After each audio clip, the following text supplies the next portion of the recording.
Hello friend, जय जगन्नाथ। आज recipe नड़िया केमती लड्डू कर चलते देखा। तो नड़िया गोटी मुझे धोई धोईकिना काटी देती छोट छोट करी काटी सारा पर ग्राइंडर कर देती। चुली जलैबा, चुली जलैला कड़े आमे बसैबा।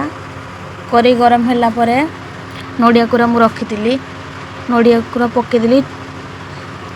कड़े गरम होला किए किए आग घी भी यूज करती किंतु मु घी फिओ सेमती किसी यूज करनी।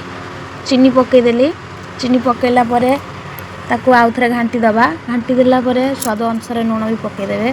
पकईला ये रेड है पर्यटन आम घाटा। घाटी सारा काढ़ी आणवा। काढ़ी आणला ठंडा करदे। ठंडा कला देखो एमती मु छोट छोट करी लड्डू करची।